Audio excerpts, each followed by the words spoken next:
Welcome back to the show. I'm so excited for my conversation today. I would love to have you, Trevor, tell us who you are and what you do in the events industry. Yeah, thanks so much for the invite. I'm so excited to just jam on everything events and tech and AI and how we're using it.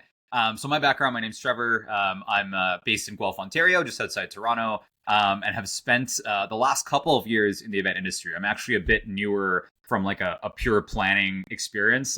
This company that I work with, which is called ExpoSoft, we're a third party event planning agency. So we do a lot of conference association planning.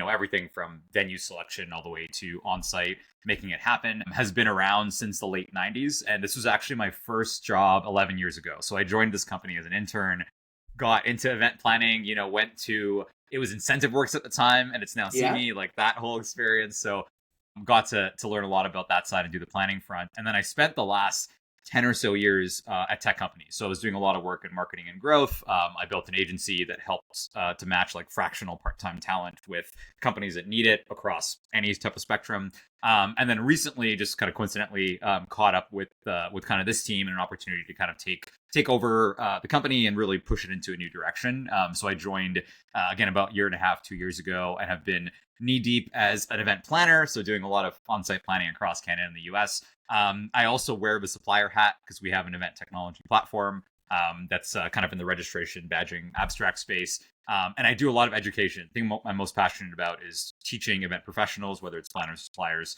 how to use AI, how to use technology, and just, getting that experience hands-on. Because I find, we all like to make experiences happen and help people learn. And I feel like that's the best way to do it. So yeah, that's where I'm currently up to and excited to dig into things today. Yeah, I love how we age ourselves by calling it Incentive Works. Yes. There are some people that don't even know what that is. I'm like, ooh, I've been in this industry a long time, I guess. Yeah, and I know that you talk a lot about AI, and obviously, like, everybody's talking about it, right? And I've worked in tech a long time. You're familiar with the tech space. There's always that like buzzword. Every 2 years, there's a new buzzword. Like when I started, it was big data. Like that was like people used to say big data, and they were stressed. And when you're like, but now you're like, it's just data. Like, what are we Yeah, talking about, exactly. right?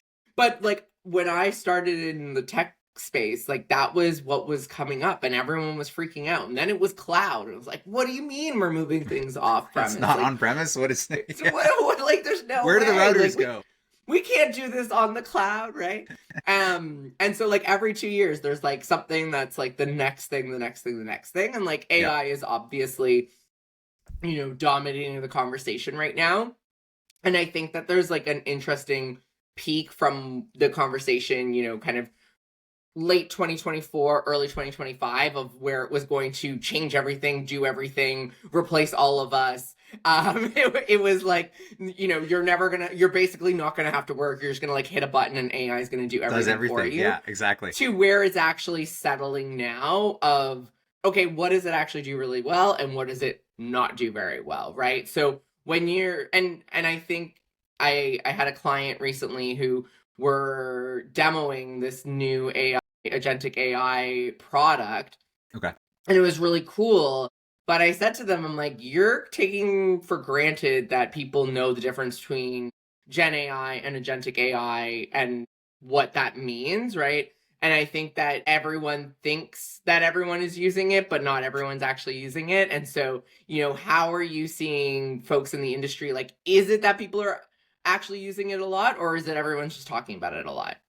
It's I love that call out because I think there's so much FOMO when it comes to AI, is that I'm seeing it on LinkedIn every day. I'm seeing people talk about it. But as you mentioned, like practically, how are people using it in their day-to-days? I think one of the misses that I've seen with AI and kind of the how it's been adopted by the industry is that, for years, event planners are used to doing things a certain way. And I think that's just, inherent to a planner. You have a system, you have templates, you have SOPs. When AI popped up, there was almost this pressure to say, well, I have to start adopting it and using it in every aspect of my business. And we almost skipped over some of the steps that you'd usually take to understand, how do I change how my business works? I think one of the most popular ones that I've seen is that so many folks are confusing automation with AI. So Mm. automation tools like Zapier, Make.com have been around for 10 plus years. doing things like when I get an email from an attendee that has this subject line, send me a message, or, like that stuff has been around for so long, but people are seeing that and saying, oh, that's AI. So now I want to use it. So I think there's a lot of confusion on technology, automation, and AI and how it's actually being used. And a lot of the big lifts that people will see, planners are seeing in their day to day, aren't exclusively artificial intelligence. It's also just learning to use their existing systems better and understanding how they kind of connect with their workflows. So I think in general, what I've noticed is that tech adoption and awareness about technology is getting a lot better for planners. But in terms of practically like how they're using it in their day to day, because we're in an industry where folks are very used to systems and executing, I haven't quite seen that jump yet. I haven't seen people say, as you mentioned, I'm going to obsess over how I can click a button and try to do everything with AI. I think we're seeing a lot more of people using it. A lot of companies, especially if you're working in an association or corporate, where they're starting to bring in AI training. They're saying we now have an AI policy. Like that stuff is happening. But it's not necessarily translating to events in that I'm going to change my workflow to actually use the AI first. I think there's definitely some planners that do that, and they're probably the ones that make the most noise on LinkedIn and other platforms. But in terms of like the actual practical, I'm not. Yeah, I don't think we're quite there yet. Yeah, and it's interesting because you mentioned like learning to use the tools that you have properly and to the full extent, because and it's not just with AI and it's not just with event tools, it's every tool. And again, like coming from working in technology for so long, we would have clients that would be telling us, oh, we wish that the product did this. And we're like, it does do that. Like you just haven't, you either started on an earlier version and now 3-5 years later, you haven't been able to keep up because you got into your workflow, you got into your processes, you got into your groove, and you haven't realized how many changes have been made.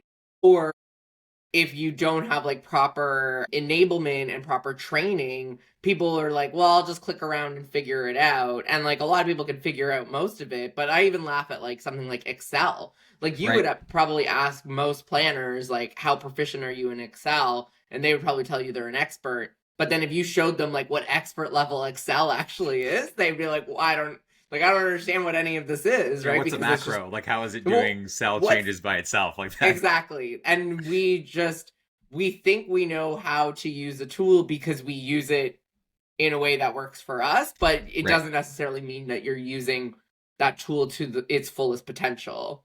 Yeah, exactly. We're right now, we just built a free project management tool specifically for event planners. It's helping them kind of stay on top of their email inbox. So kind of getting some pilot users to figure out how they're using it. But one of the realizations is exactly what you said. Whether a planner uses Excel or they use a tool like Microsoft Planner, Monday.com, ClickUp, Asana, they're using those other tools just like a spreadsheet. Like they're not necessarily, these are companies that have hundreds of millions of dollars in funding and have been around for years, but they know they're only scratching the surface of, I use this like a fancier spreadsheet. And I think we're seeing the same thing across different, technology systems, CRMs, right? That everyone uses it at their companies, are using it like actually like I'm managing relationships and follow-ups in that, or using it like a database where you're just filing information in the same way you would a spreadsheet. A Rolodex. They're like, exactly. Yeah. I took what I had in paper and now I'm putting it into this. So I think I fully agree with that in terms of it's the adoption and learning how to think about technology is probably the biggest hurdle, not necessarily the features, the specific tools. And we're seeing the same thing with AI. Like you said, some people tried it in 2023 and said, oh, this doesn't do anything, and just have put it in the back burner of like, I'm not going to revisit this until it becomes status quo for the industry. So I think that's definitely like a misconception that's happening with the adoption right now. Yeah, and I think like any tool, whether it's AI or Asana or, Excel, whatever it is, that if you're not putting in that time and effort to build it out properly, you're not going to see the results, and you're just going to say, oh, well, I'll just do it the way that I have been doing it, right? Yeah. It takes a lot of time and effort to get something to like usable product, or, a beneficial product, I'll call it, right? Because things can be usable but not necessarily beneficial, right? It's a difference between like I'm using it and I'm using it effectively. Yeah, exactly. And I think there's a gap maybe in terms of training, and we see it a lot as planners, right? When people I did a kind of lecture to some university students yesterday in an event program, and I think there's maybe a misconception when you look at like CPAs, right? CPAs have a standardized way they have to work. Almost everyone uses QuickBooks or Xero as like their standard, accounting system, maybe Sage or something. But you have the standard of CPAs. In events, we have CMP, right? We have a designation, but like there's tons of event planners that are super seasoned that don't have their CMP. Yeah. There are suppliers that have CMPs that aren't actually doing the event planning process themselves. Like there's no standardized way of doing things aside from like you have best practices of you have to review contracts, you have to you have general kind of frameworks. But I think it's that diversity in how people actually operate that makes it challenging to say, well, now here's how the standardized way that you have to now do your job with AI or with technology, because of the fact that people do everything so differently and have their own systems and teams. So I think it's that diversity that makes us special as planners, to know that you have planners that can do different workflows and work with different types of teams. But it's like a double-edged sword, because you're also getting the challenge of, well, then how do you say, here's the best way to use AI or these kind of technologies, because everyone is so different with their workflows. Right. And you briefly touched on it earlier of different organizations have different rules around it, right? Mm-hmm. There's so many restrictions. Like if you're working at a big bank or insurance or tech or healthcare, you can't just go into ChatGPT and like put all this information out there. And I also like caution people all the time of like, we are the keepers of a lot of like personal identifiable information, whether it's medical information related to dietary restrictions or special needs, or even their date of birth, because we have it from their passport or booking travel, right? Like that's not information that you can just throw into ChatGPT, because there's rules around like that type of information and personal identifiable information and what are you doing with it. So it's like, yeah, it's all well and good that it could process a lot of information faster than the human can, but that doesn't mean that it's the ethical or responsible way to use the tool. Yeah, you have a responsibility to whether it's your stakeholders, your customers, your members of your association, whatever that might be, to use their data in a way that's right by them. And I see a lot around, just include these disclaimers on your website when they're signing up, and then they approve it. But you said it right, in terms of the data we're storing and how we're using this, we have a responsibility to them to use it in a way that's prudent and is not kind of hand wavy, which again, a lot of the AI tools and usage is like that. Well, I know I turn off the don't share this data with anyone button, but that doesn't mean that you're not still using a tool, right, that's sharing data more publicly with it. I did a session last September to a lot of government and association folks in DC that was specifically around data privacy. And if you're going to use this at your company with AI, how do you redact data so you're not uploading any of that sensitive information when you're sharing it with them, and still accomplish those workflows that you want to go through? But this comes down again to just data hygiene and how you're using technology, right? I talked to a nonprofit last year that we were kind of in a group conversation, and I think the director of ops, who kind of owns the IT side, was asking, so I know we have a lot of international attendees.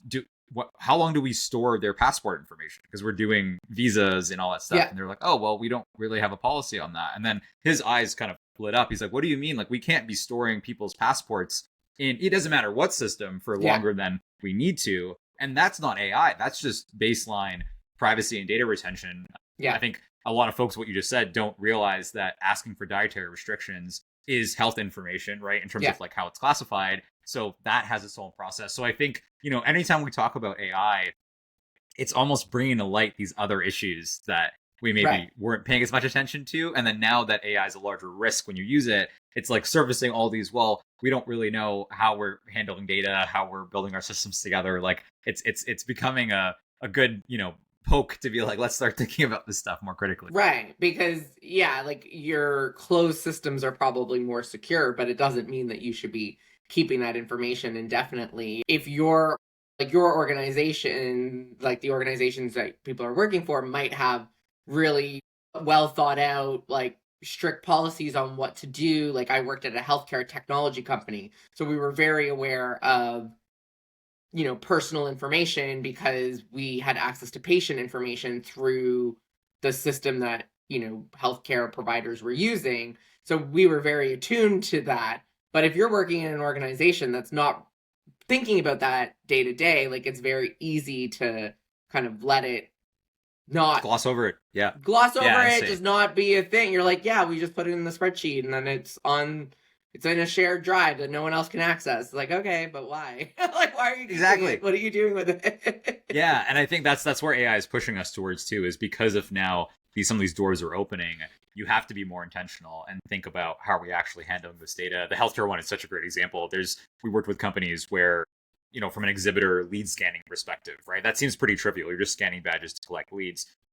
Those are exhibitors. There are patients that are attending these conferences, right, and they can't be scanned by certain exhibitors because of the confidentiality and so like even that technical challenge, like sure it's a tech problem, but also it's a how are you dealing with your attendees versus exhibitors and sponsors and speakers, and like it's an event planning problem before it's a tech problem. And I think that's as you mentioned, forcing us to kind of think more critically, because it's just opening up, and as AI is doing more of the work, right? These AI systems are getting better. It's more on the planner to stop and say, well, how do I implement policies and have these checkpoints to make sure that our organization is using this tool properly, and not just saying, wow, it can do this so quickly, hit the button, have it run, and then realize we've broken 15 rules or best practices along the way. Right. And we're like, we saved so much time and now we're in so much trouble. Yes, yeah, exactly. Yeah, we have to use AI to fight our legal battles, which is not going to work. I've got some great stories on that one, but I do think though you mentioned like the attendee, like using the exhibitor experience, because I am a huge fan of the conversations with like sales reps and things like that around like the data that you're collecting at the booth and how to make it faster and easier, and there's some great tools that will do it, but it's like the bane of everyone's existence to, if you're not using a great tool, to get the information in there, and you're like, can you just like put the information in there so that I can prove that this event was worth being at, so that next year, exactly. What's the ROI? When I cut it, you don't come to me and say, well, why did you cut that event? And I say, my leads are gone. What did you do? No one there. Right. So like, what other ways are you seeing? Like, I know Mobley is doing really great things with like lead scanning, that badge or that tech agnostic, so the lead scanner on lead retrieval, because I know that like that's been a challenge in previous roles of like, you go to different shows every time and there's a different badge scanner that doesn't, and your marketing ops is like, well, this doesn't fit into our thing and it takes us 3 days to upload it because the data's not clean, and you're like, yeah, but like by the time you get those in there, those leads are dead, right? Like those leads are cold. So what are you seeing like in terms of like, lead scanning being one of them, but ways that we're using tech on site? So maybe not so much in the planning and making a beautiful run of show and making, comms a little easier. What are we seeing in terms of like what attendees are getting? How are they benefiting on site from the technology side? The AI side. Yeah, we talk a lot as planners about how event planning is not just what happens at the event. The experience actually happens before, during, and after the event. Like it's a full kind of end-to-end process. And that's whether you're an attendee going to a conference, that you have the hype and the build-up, the prep, the actual at the session, and the post, takeaways, or as a sales rep, right? Because there's a lot of work on how am I booking meetings for this conversation? How am I getting good interactions? And how am I following up, as you mentioned, to actually close them? A lot. And it's a kind of a trivial answer, but a lot of the AI kind of implementations are just advanced versions of what your team should already be doing already when it comes to some of this work.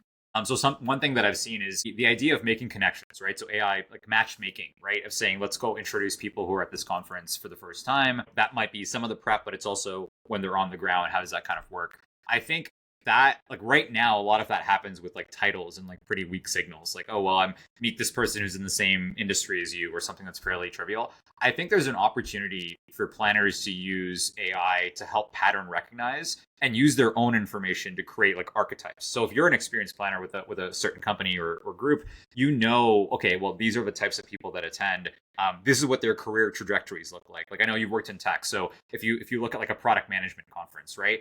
You have people in product management that came from engineering backgrounds, that came from marketing backgrounds, that have been product managers, APM since they graduated. Like there's very like different kind of inputs around that, and I think that alone is a pretty unique insight. Is like, well, if I'm coming to this conference, can I meet more marketers who became product managers? without having the attendee select things in the process and Right. actually work through it. Because I think that's one of the problems with the deterministic aspect of the tech is, well, the tech can do it, but you have to go and select all these things and, add a lot of friction to it. So I'd say that's one where it's more about the judgment than it is data entry. And that's like an example of, helping to improve the attendee experience so they can make those connections, beforehand. And whether you're doing that in like your spreadsheet with ChatGPT or Copilot, and then you're driving it to email in terms of like, we're going to message folks to say, hey, here's your match and why we're matching with you, and then try to like facilitate those interactions beforehand. I think that's one example where it really changes the attendee experience, because it's being more intentional about the connections you're trying to make. So I think that's probably one that comes to mind, that is, again, working around the like, whether you're using, no matter what system you're using throughout that process, like that approach to it can be quite effective and something that like really changes the attendee experience. We've all been in positions where we've gone to an event for the first time. I know nobody, and it's like, well, I'm not going to use the conference app to try to like find people and DM them. Like there has to be some easier way to do this. And I think that's where, again, the planner brain, the archetype side can really come in handy. But instead of it taking several hours to do and on site trying to execute it being a bit of a mess, using AI to make a lot of those kind of workflows easier. Yeah, and it's interesting because that's a great example. I know that, just a couple days ago, I was at a virtual event where it asked me to like fill out a profile, and it was like, what are you interested in? And it gave me like 5 prompts that were like really random, and I'm like, I don't understand what these relate like cats to. or dogs? Like, what's that? Kind of. And like, it was like really random, and then I couldn't think of anything, so then I just didn't fill it out, and I was just like, well, okay, well, I guess I'm not doing that. And then, a few months ago, I was at a conference where, the app was there, and I had access to everybody's thing, but not everybody had filled out, like, put in their information in the app. And so is there a way to get some of that stuff pre-populated based on what's already available online, right? Like, most people's information or like work history or interests are available on public LinkedIn profiles, right? Like, can we use that data to create it so that I'm not like going in, searching, looking, and seeing, oh, this person didn't put anything, so now I'm just gonna have to move to the next person. Blank profiles. Yeah. Blank profiles, right? And everyone says they want to go to events to connect with people. And the old school way of doing it, lots of conferences still do it, is the little ribbons on the name badges, right? But surely there are better ways to make those connections for folks. And like you said, partnering people up. Is it your first time attending a massive event with 10,000 people? Okay, well, here's the people that you should connect with because they've done it before. They know the event. I have not been to IMEX, but I think of all the people who tell me like IMEX is a beast, right? And so you have these like first timers going and being like, oh, what? Like just being overwhelmed. Yeah. No, I did WC for the first time last year, and just, coming in and being like, there's 2,000 people here, some of whom have been here every year for the last 10 years. And I know nobody, right? Like I know maybe you can try to spot the Canadians, right, in the crowd of like, where are they from my chapter? But largely it's just coming in and being like overwhelmed by it. And I think I've seen some kind of posts recently about even like the format of networking, right? When you have a big ballroom that you put a bunch of tables in, I think I've heard you talk about this too, right? Like that's not an event design. That's not made to like actually create experiences for people. So it's not like the approach with AI that I'm seeing be the most effective is, if you're a good planner, what would you do already? Or like, what are things that are lower on your list that you either don't have budget or time to be able to tackle? Yeah. And that can be either like, again, you mentioned the back office, but also in terms of like the attendee experience side, and how can you use AI to make that easier so you can focus on like the higher leverage things that actually move the needle when it comes to like making attendees feel more welcome and have a better experience. If we talk a lot about activations, I think is another great kind of area to look at. So how do you create activations when you get either for trade show and suppliers, exhibitors, but also just for the event in general? And I've seen so many posts that are like, oh, tell me your coolest vendor in Miami that can do like, typewriter, whatever. Like, it's just very like, how can we show something that's interesting? But I don't think AI replaces creativity here. I think what AI does is it replaces this like painful middle step where planners have to say, okay, now I need 5 or 6 vendors to do this, and I need to like incorporate into our budget and figure out how it's going to play out. It's making it fast to deploy. It's personalized. It's kind of easy to jump into it. The example that comes to mind here, and again, there's a spectrum of like how much you want to, incorporate AI. But I remember I was at CIC Innovation Conference for PCMA in November, and I think Encore did like a activation where they had like create your own AI song, and Yes, like really there was the kiosk, right? Yeah, the songs piece, like that was something that, sure, you have the kiosks and you have like some things that are a bit heavier lift. You could do a watered down version of that and still get the similar value. But the whole like creating the problem, creating the songs, analyzing them afterwards, and organizing them for people, like that was all done using AI. And if you had to do that manually as a planner, right? We've tried to host like submit your song and record it in this booth, and like you'd have to do so many more steps. So I think it's looking at that creativity side of like, what do I actually want to do, and then maybe asking, how does AI help with this in terms of like making those activations easier? And sometimes it's physical hardware or things that can make it easier to adopt, but a lot of times it's just looking at things that 5 or 10 years ago we had to plan manually, that can now just happen again using AI and technology. Yeah, and I mean, like we're coming up to time, and I feel like I keep saying this, and I think it keeps getting proven of. I think that AI is going to replace the jobs that no one was doing anyways. I know that there's tools. I have a friend in the industry who runs a tool that will call all of your attendees before the event, and it's basically an AI like chat, like that makes sure that you've booked your hotel room and asks you, do you have any questions, and it can answer. It's basically a chatbot, but like on a phone call. It sounds like an AI robot, but it like most events don't have the bandwidth to call 1,000 attendees to make sure they know what entrance they're going into at the Javits Center, right? And so it's not replacing, it's enhancing the event experience because you didn't have time to do it anyways. And so now you can. And it's just making the experience better for everybody because people are showing up more prepared. They're having a better event on site because they're connecting with better people and they're seeing value instead of just standing in a room, like holding a drink, being like, I don't know how to talk to anybody, right? Yeah.